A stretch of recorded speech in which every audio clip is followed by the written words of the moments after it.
In part one of this field story interlude, Rachel Baker, Director of Learning and Field Building at the Haas Leadership Initiatives, and Maricela Gutierrez, Executive Director of SIREN, discussed the importance of baking in talent investment to further immigration reform in California. I think we have 5 values. I was desperate. Yolanda gave me a little preview of this, and I was desperately trying to find the value statement on my phone earlier.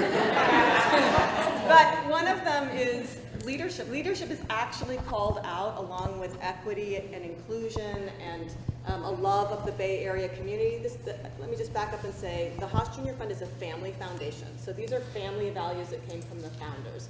And of the 5 core values of the foundation, leadership is actually called out as one of them. So this is a foundation that has at its core an incredible deep respect and appreciation for the people, the leaders who are out doing social change, and that is really part of the DNA of the foundation. So the Haas Leadership Initiatives builds on that, and it's an expression of that respect for leadership. I actually was going to go back to you have interlude, like it's a musical thing, but I actually wanted to shift the metaphor to the recipe because you keep talking about baking it in, and I feel like maybe what I can contribute to this conversation a little bit is how we bake it in at the Haas Junior Fund. And so a word about terminology, you called it yeast, Rusty, in the paper. We call it sometimes protein powder. And also sometimes we call it leadership where you call it talent. And I don't think that these distinctions are as big as they seem. I understand some of the pushing. What we find at the Haas Junior Fund or Haas Leadership Initiatives is when we're in a room of capacity building funders, we're kind of the ones thinking about the people side of it. And when we're in a room of people who fund leadership development, we find ourselves thinking about the organization and the systems and the people side of it. So we straddle also, but I'm going to use the word leadership because that's how we think of this the larger issue, or the larger sort of investment. And another thing I would say is that I know the way you were thinking about leadership development is it's something that's just focused on EDs, but I think when we talk about SIREN and when you heard Maricela talking before, we don't think of leadership that way at the Haas Leadership Initiatives. And in fact, when we did an evaluation of where the money went that was used by organizational leaders, how they chose to invest that, only 10% of it was invested in the ED. Mm-hmm. So it is, we think about boards, we think about senior teams, we think about EDs, all of that. So, okay, really quickly, how do we bake it in? I think the key to the way that we bake it in at the fund is that we see the leadership investment as tied to the fund strategies and also tied to the organization strategies. And I think that Maricela and I being here, we could talk a little bit about that in the context of SIREN. So just going up one level from SIREN's work, one of the fund's main priorities is to support immigrant rights and immigration reform. Mm-hmm. And so the SIREN is really key to that. One of our strategies around that is to build a strong immigrant rights movement in California.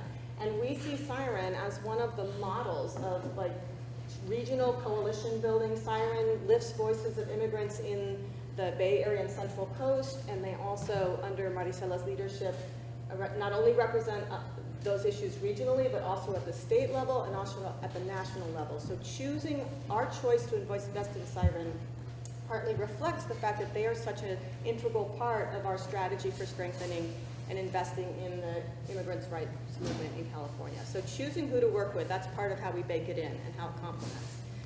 As part of that, the fund has invested $1.4 million in grants to SIREN over the last 17 years. And that $1.4 million was for general support and program support. This is where our leadership thing is the protein powder, because it's over and above those investments. That programmatic support, which is led by our Immigrant Rights Program Officer, continues in the work that they do. And simultaneously, we invest in SIREN's leadership, the way I was talking. And that has been about $140,000. So the ratio, actually the $140,000 is only over the last 5 years, but if you look at 1.4 and 140 today, it's between 10 and 15%. Is over and above our programmatic funding. So now I'm going to shift to Maricela. I'm curious about how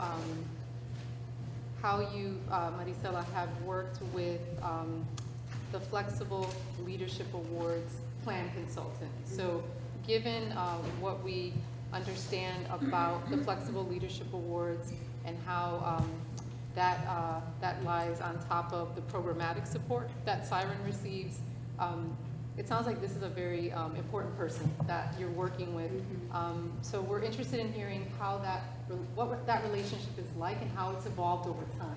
Sure, thank you. So when I came on board at SIREN, they were just finishing up their first year of the Flexible Leadership Award. And so it was a great opportunity for me to assess, do I want to keep the same consultants or did I want to change? And it so happens that our current Flexible Leadership consultant was moving on into another role, and he got a job with the foundation in Oregon. And he and I had a really great relationship, but it was an opportunity also to find someone. And so I interviewed probably 6 to 7 consultants because they really had, I feel like that relationship is so key to the success of the organization. They really have to understand what it is to be an immigrant rights organization, first of all, and how advocacy and grassroots organizing is so critical to SIREN's work, and also understand the legacy of SIREN as being an anchor organization. Like Rachel mentioned, we do work statewide and nationally there's a lot happening where, there's different philosophies, whether you're East Coast or West Coast, and then California is seen as a model for immigrant rights.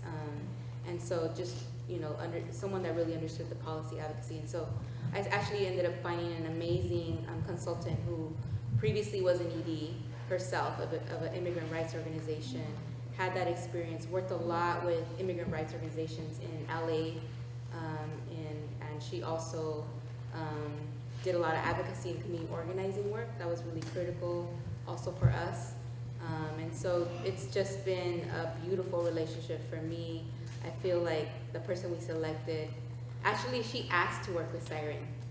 She was on my list to interview, and she had said herself, I would love to work with SIREN one day. She told Haas Foundation that. And I said, who is this person that's really, I want to work with someone that really already knows that they want to work with SIREN. That's a plus for me. And so it was just like love at first sight. Once we had a conversation, I felt like I had someone on our side that really understood what the movement building is and where we were trying to get towards. And so that relationship, actually I meet with her more than I do with my coach. So it is true, like the investment is on the ED, but I actually spend a lot of time thinking about the vision of the organization, where we want to go, the strategic organizing of the organization. I've never managed a board before, so she's really key as to someone when I'm thinking about restructuring the board and growing the board. She provides a lot of input for me, even though I have a board development coach just for the board. But she's always thinking about the larger picture and reminding me about, hey, we said we're going to do this, this is where we're at on the strategic plan, and we are consistently talking to one another. Probably every other week I'm spending 2-hour conference calls with this person.